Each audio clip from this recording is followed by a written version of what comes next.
Halo semuanya, Assalamualaikum warahmatullahi wabarakatuh. Ketemu lagi dengan saya, Asep Rudi Tasmana, di YouTube channel Zeziknesia Education. Oke, pada video yang pertama, saya sudah menjelaskan tentang jenis-jenis beasiswa apa saja yang teman-teman bisa apply untuk lanjut studi ke luar negeri. Ya, dan sekarang ini bulan Januari adalah waktu yang sangat tepat untuk dapat mempersiapkan diri bagi teman-teman dalam persiapan untuk studi ke luar negeri. Nah, di video kali ini, saya ada berita yang sangat bagus karena ada satu beasiswa yang sangat prestisius dan sekarang sedang buka, dan deadline-nya ada 1 bulan lagi. Jadi sekitar bulan Februari ke depan, seperti itu. Beasiswa apa? Ini dia, Fulbright Scholarship. Oke.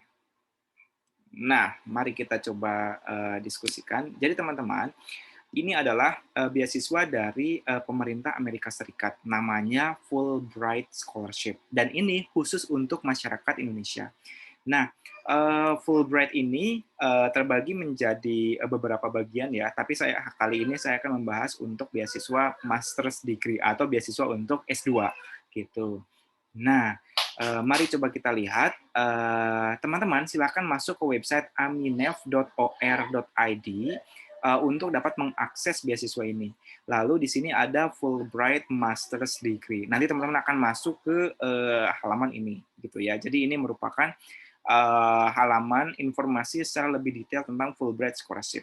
Nah, mari kita bahas lebih detail.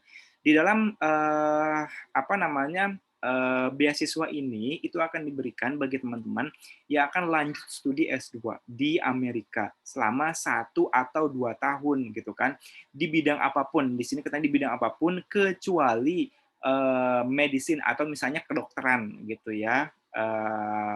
Atau misalnya clinical patient contact gitu kan. Jadi kecuali dalam bidang kesehatan gitu. Jadi bidang apapun kecuali bidang kesehatan. Di sini keterangannya seperti itu. Jadi kalau teman-teman latar belakangnya ekonomi, pendidikan, kemudian bisnis, manajemen, silakan teman-teman bisa apply gitu. Dan di sini kabar baiknya itu tidak ada secara spesifik gitu. Jadi teman-teman bisa saja langsung apply berdasarkan jurusan yang teman-teman punya. Nah, di sini keterangannya adalah setidaknya gitu kan si pelamar itu atau teman-teman itu sudah memiliki bachelor degree atau S1. Jadi artinya teman-teman yang akan mendaftarkan di bulan ini, teman-teman harus punya ijazah S1 terlebih dahulu gitu. Karena di sini syaratnya adalah hold a bachelor degree atau misalnya S1. Nah, lalu yang kedua adalah have a minimum GPA 3.0 atau maksudnya adalah teman-teman harus punya IPK dan IPK-nya itu minimal 3,0 gitu. Saya sangat yakin bahwa teman-teman memiliki IPK yang sangat tinggi ya untuk dapat mempersiapkan beasiswa. Nah, kalau misalnya ternyata IPK-nya lebih dari 3, berarti teman-teman sudah bisa mendaftarkan ke beasiswa ini. Tapi kalau seandainya memang IPK-nya masih di bawah 3, saya sangat yakin ada beasiswa yang lain yang bisa menerima teman-teman gitu.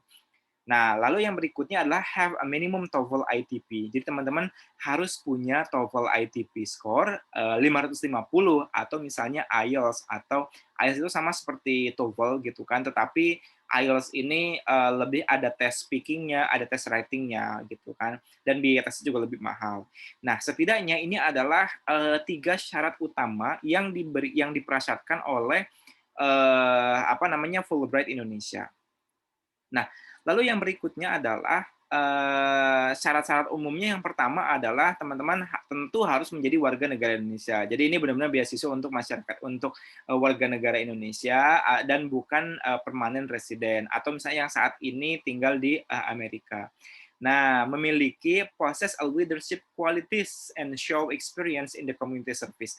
Jadi teman-teman di sini harus memiliki kualifikasi sebagai pemimpin gitu. Artinya teman-teman harus punya pengalaman pengalaman tentang kepemimpinan. Misalnya bisa jadi teman-teman pernah menjadi seorang ketua BEM gitu kan, atau teman-teman bisa memperlihatkan community service. Community service ini dalam hal ini misalnya teman-teman pernah ikut pengabdian kepada masyarakat gitu kan. Ketika di BEM misalnya pernah ikut program mengajar di daerah atau misalnya pernah mengadakan suatu kegiatan bansos atau misalnya teman-teman mungkin dulu kan ada yang namanya Indonesia Mengajar. Nah, teman-teman bisa kalau kalau punya pengalaman Indonesia Mengajar silahkan. Nah, itu salah satu bentuk dari community service-nya gitu. Nah, lalu berikutnya memiliki have preparation in and demonstrated commitment to their chosen field study. Jadi artinya teman-teman harus memiliki komitmen bahwa teman-teman nanti akan menyelesaikan studi tepat waktu gitu kan, dan teman-teman memiliki suatu persiapan untuk dapat menyelesaikan studi tersebut. Lalu be proficient in English, ini sudah jelas. Tadi di awal juga teman-teman harus memiliki syarat TOEFL ITP yang berbahasa Inggris. Jadi ini juga harus dijelaskan. Have an outstanding academic record. Nah, ini adalah teman-teman punya apa namanya track record akademik yang bagus yang dibuktikan melalui IPK. Makanya tadi di atas IPK-nya minimal 3,0 gitu. Nah, lalu demonstrate that they can realistically accomplish full-time graduate study or conduct research in the US. Nah, teman-teman harus memperlihatkan, mungkin nanti di dalam formnya itu kan ada suatu motivation letter atau esai gitu kan. Nah, di situ harus dijelaskan bahwa teman-teman itu nanti mampu menyelesaikan full time. Biasanya full time itu ada yang 1 tahun, ada yang 2 tahun. Kalau pengalaman saya di UK, full time itu 1 tahun saja gitu. Atau misalnya kalau teman-teman penelitian, harus benar-benar realistis bahwa penelitian itu bisa diselesaikan karena beasiswanya itu hanya 2 tahun saja gitu. Lalu, nah ini yang paling penting, demonstrate a strong commitment to return to Indonesia. Jadi teman-teman wajib kembali ke Indonesia. Ini adalah pengalaman hampir semua beasiswa itu mensyaratkan seperti ini ya. Jadi harus kembali ke Indonesia. Kenapa? Karena dengan kembali ke Indonesia, teman-teman bisa mengabdi kepada Indonesia gitu. Karena biasanya kalau kita studi di luar negeri itu kita tergoda dengan bekerja di sana dengan perbedaan gaji, kemudian dengan apa namanya tingginya gaji yang diberikan gitu kan. Nah itu merupakan salah satu penggoda teman-teman untuk tidak kembali ke Indonesia gitu.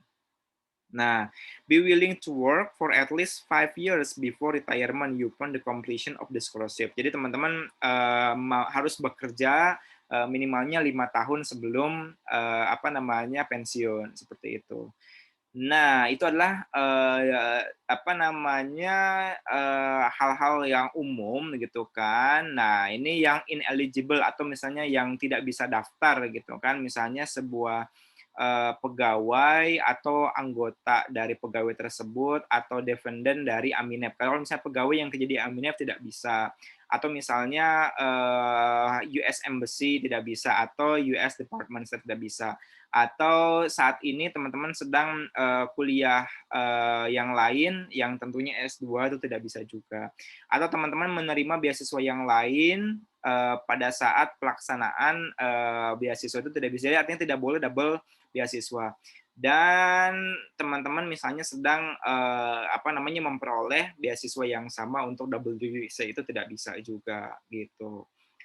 Nah, sekarang apa saja sih yang harus di-upload dalam beasiswa ini gitu kan. Tentu yang pertama adalah mengisi application form. Jadi di sini nanti ada form beasiswanya, teman-teman harus diisi, termasuk one page study objective.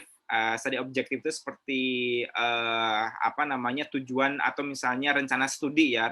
Kita kalau di LPDP itu disebutnya rencana studi 1 halaman saja, kemudian 1 halaman personal statement. Personal statement kira-kira kenapa kita mengambil studi di sana, kenapa mengambil jurusan tersebut, gitu kan, yang menjelaskan hal-hal yang tadi di atas saya jelaskan. Lalu bibliografi of your written published work. Nah, maksudnya adalah teman-teman apa namanya judul di sini bibliografi ya, berarti judul-judul penelitian atau publikasi-publikasi yang teman-teman sudah terbitkan, entah itu dalam bentuk jurnal maupun dalam bentuk proceeding ataupun yang lainnya. Dan an academic writing sample. Nah, di sini adalah contoh dari academic writing, misalnya berupa esai atau apapun itu, silahkan ya. Lalu kopi dari IELTS TOEFL ITV atau IELTS tidak lebih dari 2 tahun gitu. Jadi maksimum 2 tahun setelah pelaksanaan tes.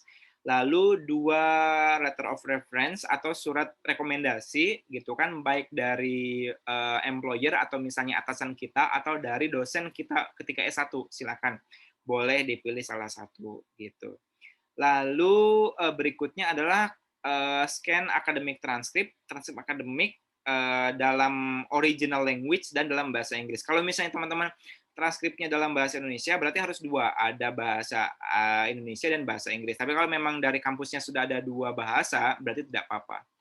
Lalu kopi identitas seperti KTP atau password, dan yang terakhir adalah kurikulum vitae. Nah, ini adalah beberapa persyaratan-persyaratan umum sih ya. Ini adalah persyaratan-persyaratan umum yang memang harus dilengkapi ya, harus dilengkapi ketika mempersiapkan diri untuk lanjut studi ke luar negeri. Ingat deadline-nya adalah 15 Februari. Jadi kurang lebih 1 bulan lagi dari sekarang teman-teman harus mempersiapkan diri gitu ya. Jadi harus dipersiapkan.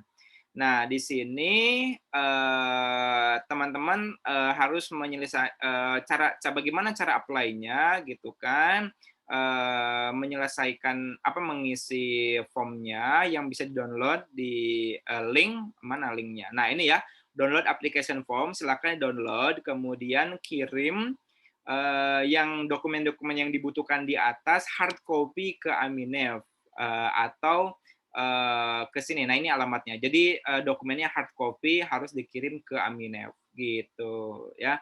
Jadi Aminev ini adalah beasiswa full dari pemerintah Amerika Serikat gitu. Ini khusus untuk yang S2 saja. Jadi teman-teman yang bisa memperoleh ini adalah mereka yang sudah S2 gitu. Oke, terima kasih sudah menonton. Jangan lupa klik tombol like, subscribe, dan nyalakan loncengnya. Dan jangan lupa share video ini. Terima kasih. Saya Asep Casmana. Sampai jumpa lagi di video berikutnya. Assalamualaikum warahmatullahi wabarakatuh.